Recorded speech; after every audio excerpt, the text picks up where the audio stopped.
Good morning, everyone. So this is our 14th lecture session of the course, Computational Fluid Dynamics. In the last lecture, I have started with the finite volume discretization of convection diffusion problems. And while doing so, we have come up with some equation, which is of the form.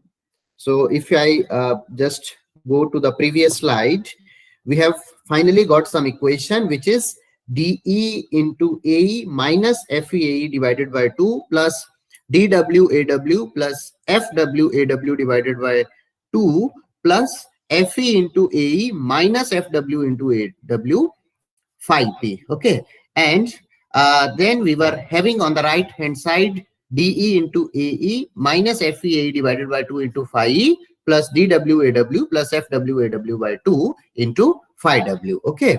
So over here, if you recall to the definition of F and D, F I have defined as nothing but equal to rho into U, which is our convective mass flux. Okay. And if you recall the definition of dE is nothing but gamma divided by delta X, which is sometimes also referred to as diffusion conductance. Okay. So this particular term dE, D, which is equal to gamma by delta X, is something which is a measure of diffusion flux, which is passing through the boundary or control surface of the control volume. Okay, so this is sometimes also called as diffusion conductance. Okay, now I told you then this particular equation I can write in the form of AP phi P, which is equal to AE phi E plus AW into phi W. So over here, if you see, your coefficient AE will become nothing but equal to, if you see AE, so AE is becoming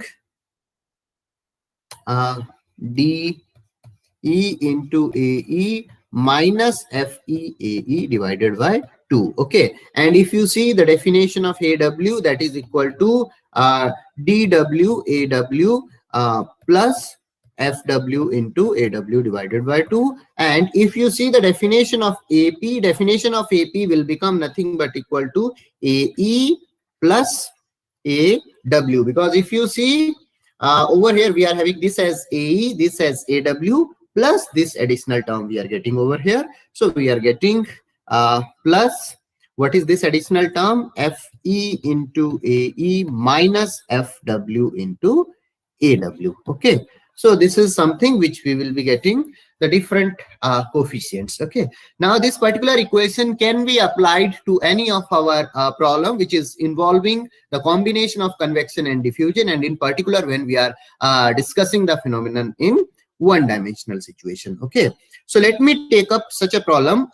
So what I have, say I have some pipe, and say this pipe is having some length L. Okay. And this pipe is having some flow of liquid at some velocity U. Okay.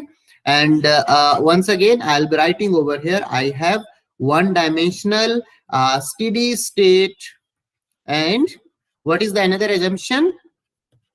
Fully developed flow condition. Okay. So then only I can apply the discretization scheme, which I have shown you just now. Okay. So this is one-dimensional steady state fully developed flow.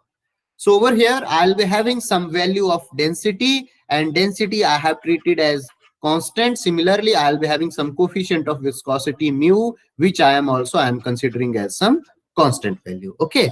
And in this one, let me consider that while this flow is happening, we are having, say, transfer of some property phi. Okay. So at this point, say we are having the value of phi as phi naught, and at this point we are having value of phi as phi L. Okay. And L is our entire length. So now I will not now once again go back to the governing equation, because that part I have already told you. So now I can directly start with the discretized form of the governing equations. Okay. So one of the discretized form of governing equation is, you have seen AP phi P equal to AE phi E plus AW into phi W. Here we have considered that we have used the linear interpolation function to fit our value variation of phi between the different node points. Okay, and based on that linear interpolation function, we have actually tried to obtain both the convection and diffusion quantities. Okay, so if we are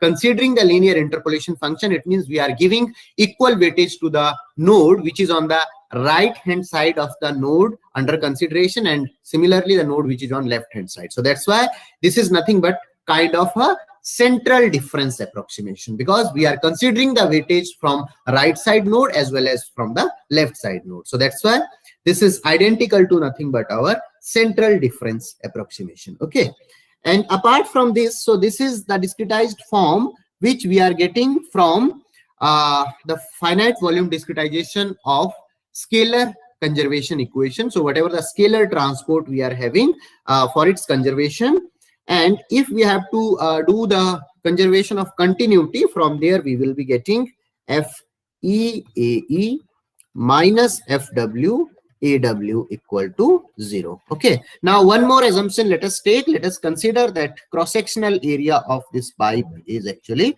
constant over here. Okay, so now what I will do, this particular pipe domain, I will first discretize into number of elements. So say I am having over here, say, number of nodes over here. So first let me divide it into some control volumes.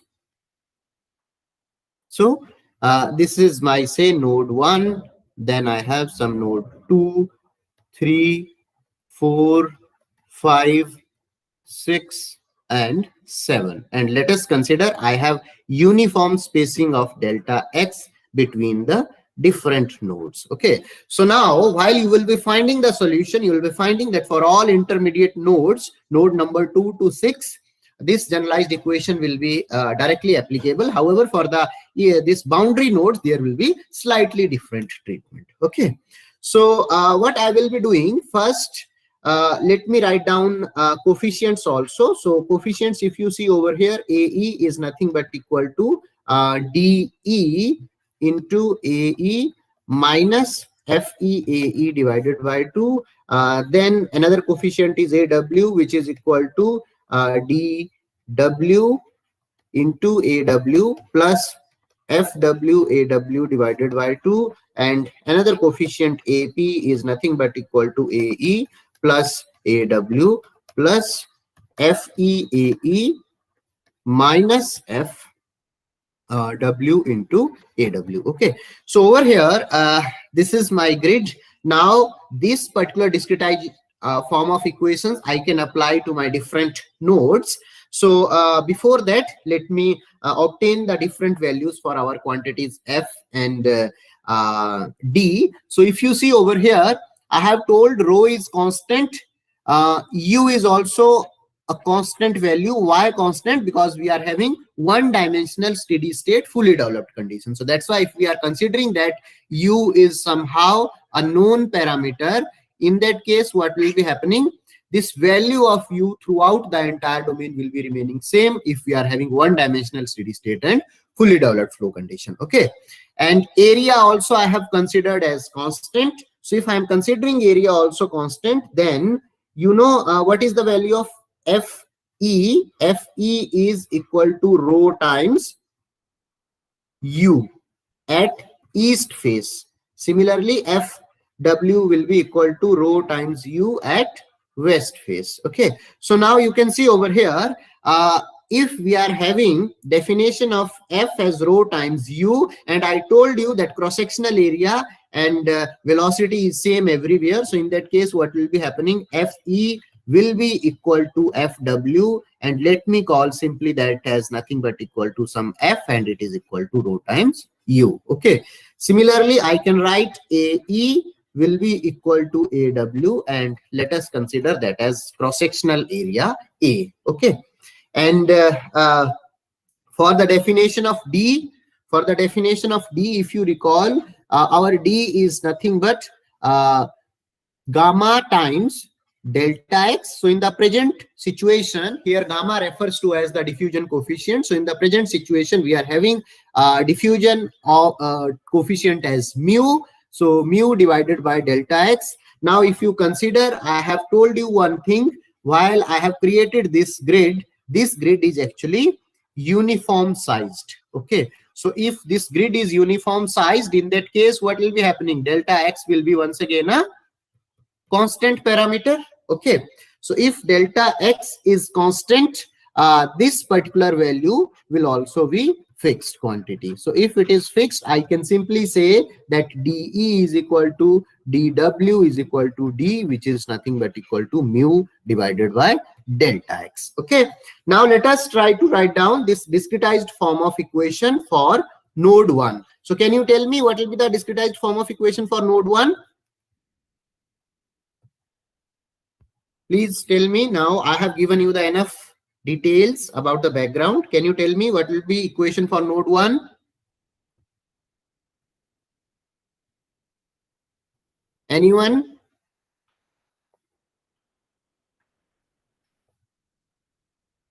A1 phi 1 will be equal to what I will be getting? Sir, AE1 5. So AE, which is the node in the east. So in the east, you can see we are having nothing but, in the east, we are having this node number 2, but in the west side, we are having this boundary, and this boundary is having value as phi naught. And over here in the right hand side boundary, we have value as phi L. So now you tell me what I'll be getting. AE. So AE east node is nothing but our node number 2. So A2 into phi 2. Okay. What about the other parameter? Phi naught. A naught, phi Yes. naught. Let me write it A naught into phi naught. Okay. Now, if you see the definition of A2, so A2 definition is nothing but equal to F2 into A2 minus D2 into A2. Okay, so this is D2 into A2 divided by 2. So this is the definition of A2. So as we are having F and A as common, so I can simply write this as F into A minus D, or A I can take common. So I can simply write F minus D divided by 2 into A. Is this point clear? Now, what about A naught? So please show the last slide. Okay. So it's dA minus FA by 2. D into A. So Oh, sorry. Okay. I have Sir, in the written, previous one. yes, I have written wrongly. Okay. So it has to be D2 into A2 minus F2 into A2 by 2, and here it will be becoming D minus F divided by 2. Is it okay now? yes, sir. Okay. So now can you tell me what about A naught? A naught will be D into A Plus minus FA by 2. F A by 2. Okay, so now can you tell me, will it be D? Should be plus. Yes. But will it be D over here, or I'll be having any other value? What is the definition? D. If you see the definition of D is gamma divided by delta x. Okay. While I will be moving from node number 1 to the this face, now I am not going for the node at some distance delta x. Rather, I am considering some boundary which is at distance delta x by 2. So that's why what will be happening over here? While I will be finding out the definition of D naught, let me write it as D naught. So while I'll be writing the definition of D naught, it will be equal to mu divided by delta x by 2. Okay. And D naught will become equal to 2 times mu by delta x. Mu by delta x is our d, so it will be equal to 2 times of d. Is this point clear? Yes, sir. Okay. Yes, sir. So for this particular boundary, now we will be having coefficient as 2d minus f divided by 2. Okay, so this is how, while we are considering the boundary node, their treatment becomes slightly different. Okay, so I have obtained the value of a2, I have obtained the value of a0. Now finding out a1 is not difficult. A1 is nothing but equal to simply, what is the definition of a1? A2 plus A0 plus F E AE. So E in the east we are having 2, so F2 A2 minus F0 A0. Okay, and already from the conservation equation we have got this has to be equal to 0. This point is clear. Yes, sir. So I'll be simply getting A1 as nothing but equal to my A2 plus A0. So now by substituting these coefficients, I can determine the algebraic expression for node number 1. So equation 1 is now ready. Now let me take the another boundary node. So another boundary node is our which node? Node number 7. So what will be happening to node number 7? Now can you please tell me? Let us consider this value over here as phi L and coefficient over here as say DL. Okay. Now can you tell me for node number 7 what I'll be getting? Sir, AL phi L plus A6 phi 6. AL phi L plus A6 A6 phi 6, and in the left hand side I'll be having A7 phi 7. Okay. So now what is the value for AL? L is nothing but east node over here. Okay, so if it is east node, so AL I'll be getting DL minus FL divided by 2 times area. Okay, so while calculating DL, once again I have to consider mu divided by delta x by 2. So while I'll be considering delta x by 2, it will be becoming 2 times of d. Okay, so I can simply write 2 times of d minus f by 2 into a. So this is my coefficient AL, and if you calculate coefficient A6, A6 will be equal to, what will be A6? D D minus F by 2. is by 2 D plus into, F by 2. Yes, sir. and A7 will be equal to AL plus A6 plus F minus F into A. So this will be automatically becoming 0. Okay.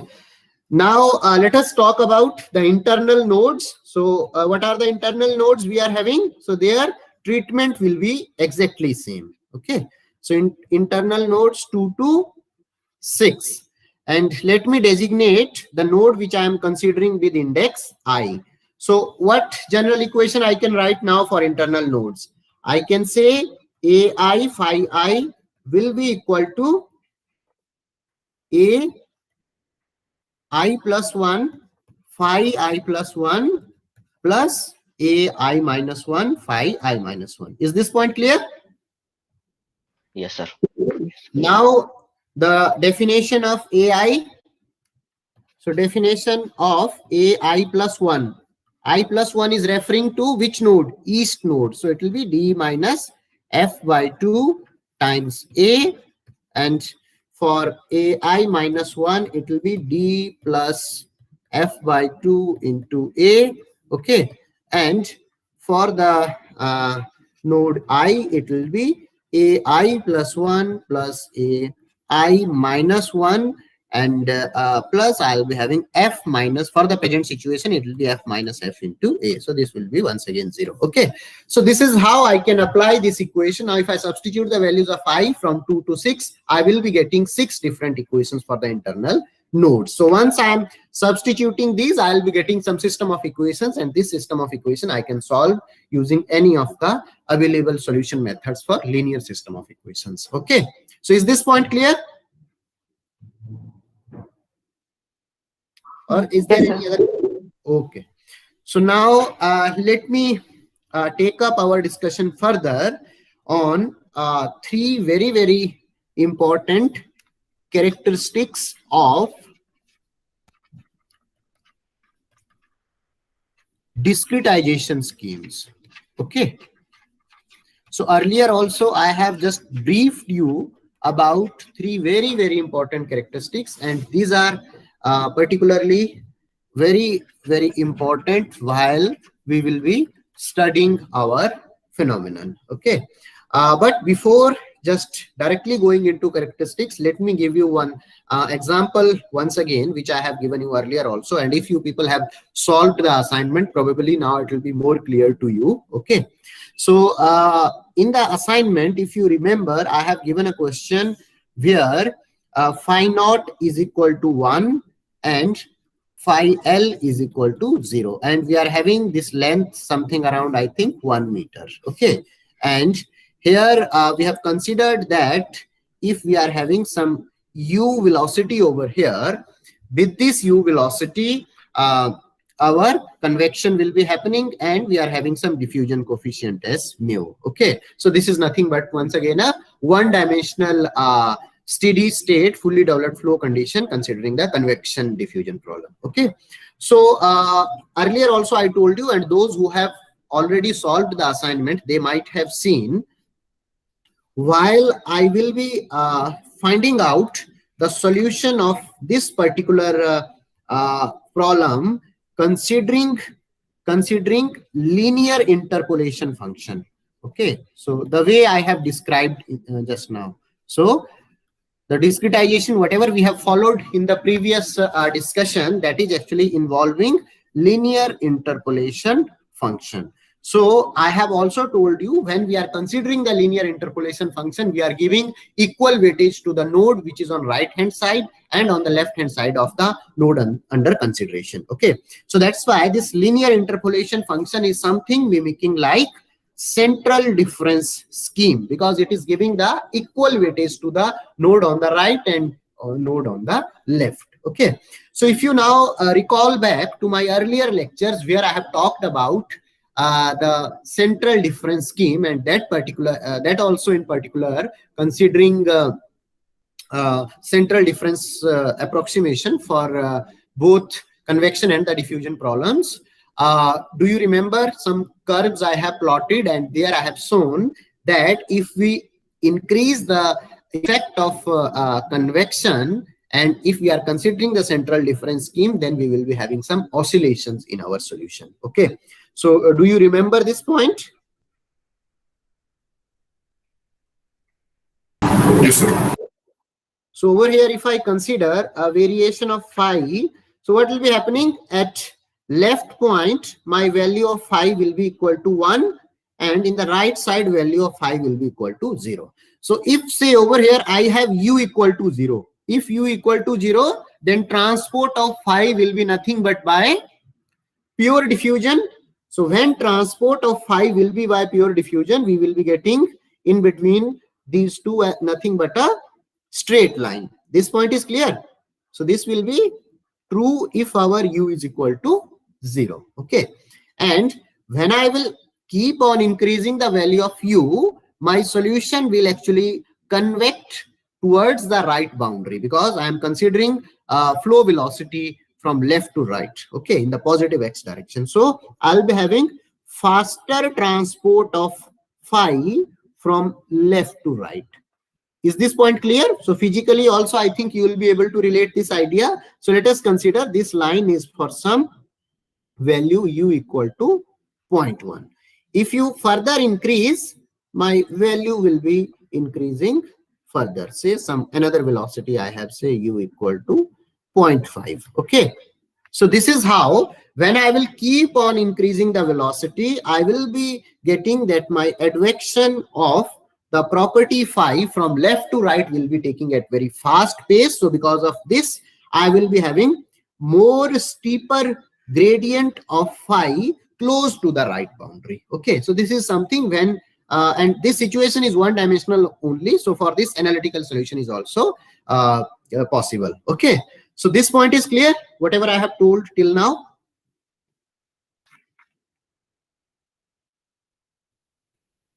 Please say yes or no. Yes, sir. Yes, sir.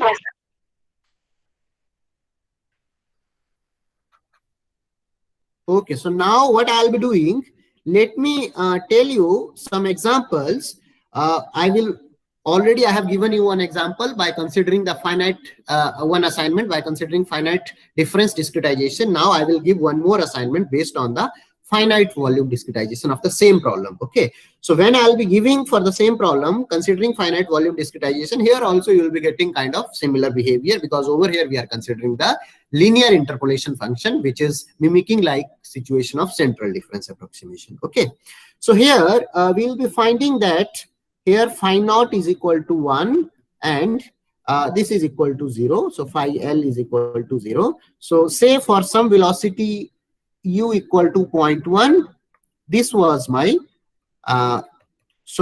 analytical solution. Okay, so if I try to find out discrete solution considering some reasonably good mesh, so say mesh size I am having some delta x. Okay, so if I consider the reasonably good mesh size delta x, and by considering that if I solve this equation by using the linear interpolation function and finite volume based discretization, I'll be finding numerical solution something like this. Okay, so numerical solution will be able to approximate our solution quite well. Okay, and now if I change the situation, what I do, if I, instead of using u equal to 0.1, say I'm using some very high velocity u equal to say 2.5 meters per second. Okay, so I'm using some large velocity. It can be any number, but I have considered over here say 2.5 meter per second. So when I'll be considering 2.5 meter per second, then this will be my solution, analytical solution. Okay, now what I'm doing, I am once again considering the same mesh size delta x. So delta x I have not changed. So if I am not changing the delta x, and with that mesh size only I am going, in that case what will be happening, you can see over here this triangle is say my one value, because I am not changing delta x, so that's why this solution points will be remaining exactly same. Discrete location will be remaining exactly same.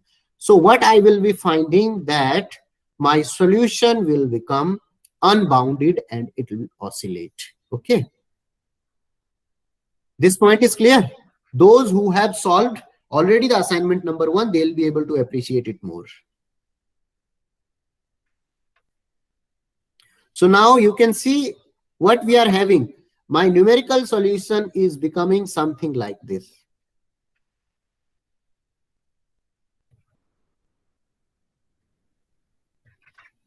So there are some oscillations in my numerical solution. Okay, how I can reduce these oscillations? If now I decrease delta x. So if I decrease delta x, upon decrease of delta x, what will be happening?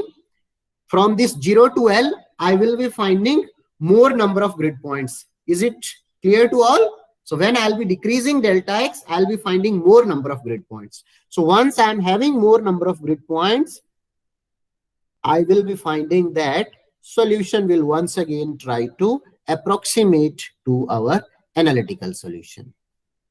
Okay, is this point clear? Yes, sir.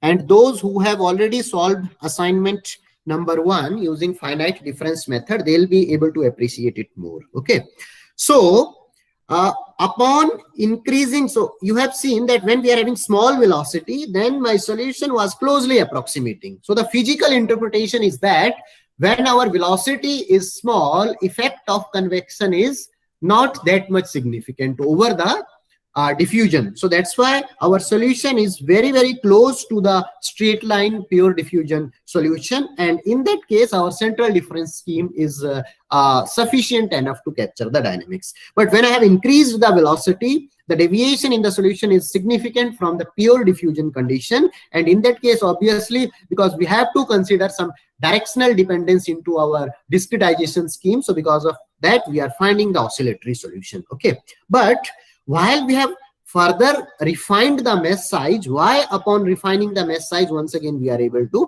find out a good match with the analytical solution. Okay, so what is the reason for that?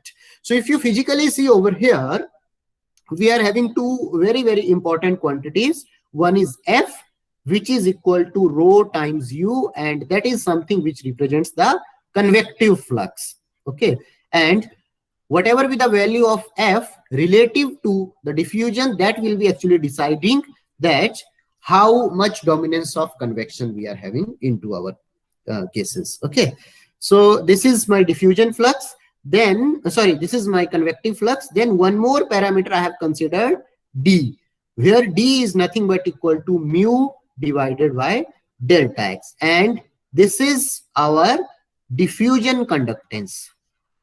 This particular parameter is called as diffusion conductance. So it means transfer of property because of the convective flux is something which is significantly determined by the magnitude of F, and transfer of property because of the diffusion conductance is controlled by the parameter mu divided by delta X. Okay, so while we are increasing U, we are increasing this convective flux F, and while we are decreasing delta X, so upon decrease of delta X, what we are doing basically, we are increasing this diffusion flux. Okay, so if I have to find out the relative comparison of the convective flux and the diffusion conductance, I have to consider ratio of F by D. Okay, so if upon keeping the velocity constant, so if I'm keeping velocity constant, say at u equal to 2.5 meter per second, okay,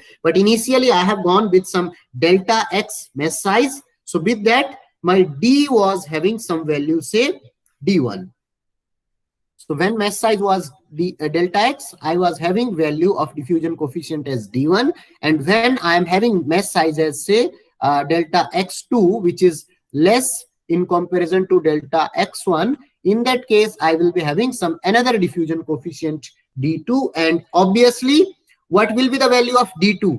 D2 will be greater in comparison to D1. Okay, so now if you try to see, initially I was having F by D1, and now new term I am having F by D2. So as my D2 is more, so that's why F by D2 ratio has become small. Okay, so it means my central difference approximation will be able to capture our dynamics in case of convection diffusion problems correctly when my ratio of F by D is small. So this particular F by D ratio is small. So if ratio of F by D is small, it means diffusion is actually dominating over the convection. So if diffusion is dominating over the convection, in that case what will be happening, we will be having actually close approximation to that of our central difference scheme. Okay, or say I should say linear interpolation function over here. But if I will be going for the larger F by D ratio, in that case convection effect will be dominant, and we have to consider this directional dependence of the convective flux into our discretization scheme. Okay, so is this point clear? Yes, sir. Now, how this idea can be related directly to the discretization scheme, that is something which I will be introducing with the heading characteristics of discretization schemes. So the very first characteristic of the discretization scheme is something which we call as conservativeness. So already I have also briefed you about these, but I have not given you the much details. So let me over here discuss about these in detail. Okay, so the first characteristic is something which is called as conservativeness. Second characteristic of the discretization scheme is something which is called as its boundness, and third characteristic is something which is called as its transportiveness. Okay, so these are the important characteristics that each and every discretization scheme should satisfy in order to have stable numerical solution. Okay, so what I'll be doing, I'll first start our discussion with conservativeness. Okay, so can you tell me what we understand by meaning conservativeness?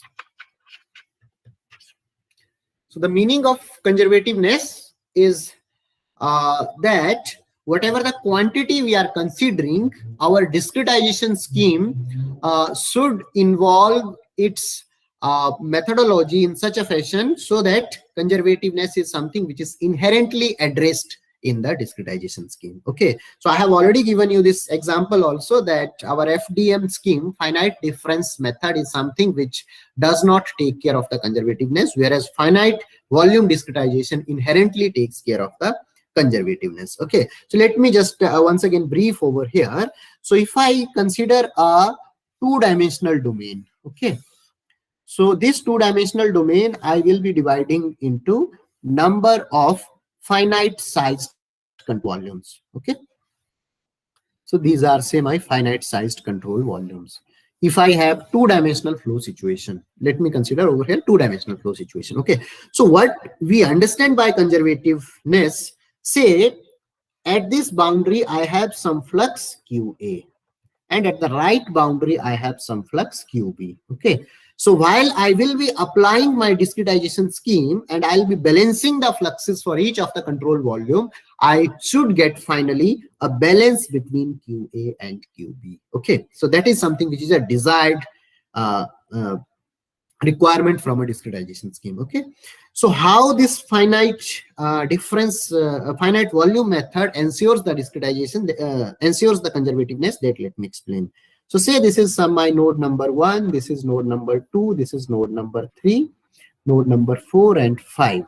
So what I am trying to say over here, the boundary, this first control volume and second control volume are sharing a common boundary. Okay, so through this common boundary there will be some flux which will be leaving the first boundary, and there will be some flux which will be entering the second control volume. Okay, so if this flux which is leaving first F1 east, and for the second one it will be becoming F2 west, because it's actually west, this one phase. So if the magnitude of these two is same, if the magnitude of these two is same, then ultimately what will be happening, when I'll be writing the discretized form of the equation, these internal fluxes will balance this. Similarly, here also internal fluxes will be balanced. Here also these will be balanced. And finally, I will be getting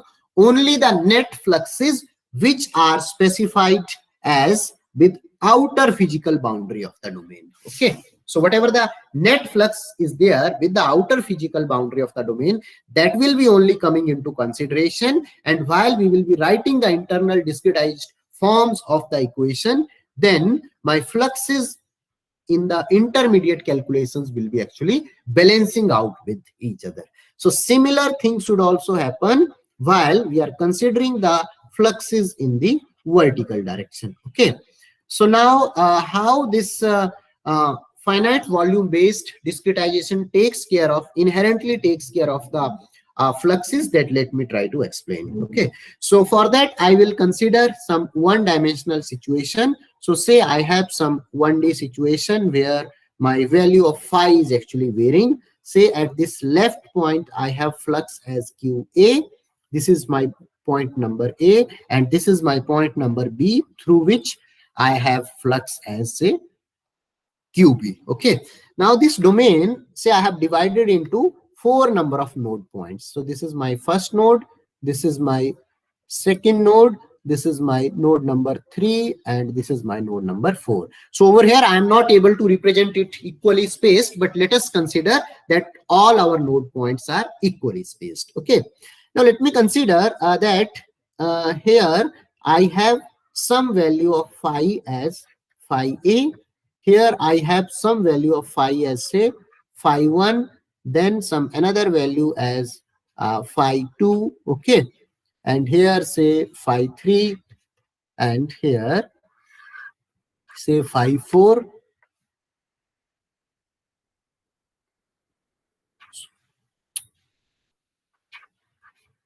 So here I have value as, say, phi 4, and here it is, say, phi B. Okay, so my screen is visible clearly. Yes, sir. Yes, sir. So If I consider the linear interpolation function, in that case, what I will be doing? I can join all these lines by straight lines. Okay. If I have linear interpolation function, then I can join these different values of phi using nothing but my straight lines. Okay. Now let me consider that I am trying to find out the equation for node 1. Say I am finding out the flux, diffusion flux d phi by dx. So if I am calculating diffusion flux d phi by dx for node number 1, what will be the value of d phi by dx for node number 1? So node number 1 will be having some boundaries. Okay. So let me represent its, say these are nothing but the boundaries of the control volumes, because we have considered different control volumes. So these dashed line over here are nothing but boundaries of control volume. Is this point clear, or anyone is having any confusion? These boundaries, you are okay with this? Yes, sir. Okay. Okay, so now when you will be calculating the fluxes for node number 1, so you have to calculate flux first at this boundary. So what is the value of flux at this boundary? If I am calculating, say, d phi by dx. So at this boundary, my flux will be equal to phi 2 minus phi 1 divided by delta x. Is this point clear? At this particular boundary. Okay, I'm now writing for node number 1. And the flux on the left hand side is actually minus QA, which is something which is prescribed over here. Okay, so this particular flux balance is for node number 1. Now let me talk about node number 2. What will be happening for node number 2? So this is my boundary, right boundary of node number 2. So for this, I will be finding the balance of flux as phi 3 minus phi 2 divided by delta x minus of, and this is the left face of node number 2. So for this, I will be finding flux as, what is the flux for this? Phi 2 minus phi 1 by del x. Phi 2 minus phi 1 divided by del x. Okay. So this is for node number 2. Now please tell me for node number 3, what I'll be getting?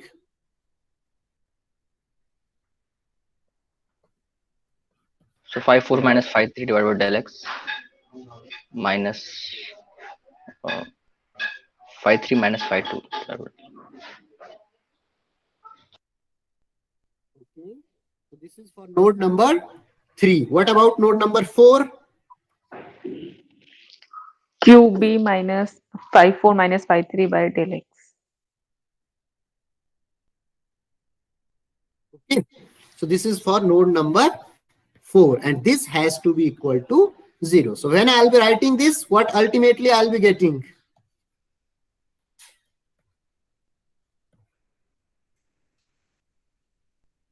Okay, will I be getting this? QA equal to QB? So it means Yes, sir. over here, all my intermediate fluxes are actually consistent. So if all the intermediate fluxes are consistent, in that case, what will be happening? Whatever the fluxes we have specified at the boundary, these fluxes will be automatically satisfying our conservation of the property. Okay. So one important point I would like to highlight over here. So if you see this phi 2 minus phi 1 divided by delta x. So phi 2 minus phi 1 divided by delta x is nothing but the flux which is leaving this phase. Okay, so flux for control volume 1, and this is actually leaving the control volume 1. And over here, if you see this particular phi 2 minus phi 1 by delta x for control volume 2 is nothing but the flux which is entering into the control volume. Okay, so the flux which will be leaving from control volume 1, that has to be equal to the flux which is entering into the control volume 2. Then only our scheme will be actually representing the conservativeness. Okay, and in majority of the schemes which we will be using, or in all of the schemes which we will be using, because if any of the scheme which is not representing the conservative property, that we will not be considering. Okay, so almost all the schemes in our finite volume discretization will be ensuring the conservativeness property. Okay, let me also now take. So QA is equal to QB will be the condition for conservativeness, right? Yes. Okay. So and F1 is equal to F2W is just a corollary of this. Yes. This So that condition. is, yeah, that is actually balance for continuity equation. Okay. Okay, sir. Okay. So now I can also go with the higher order interpolation functions. So if I go with higher order interpolation functions, once again, let me take up the same setup. So say this is node 1, this is node 2, some node 3 and some node 4. Okay, and here I have some value phi naught or phi a, and here I have some value phi b. Okay, and here some variation I am considering phi 1, phi 2, say phi 3,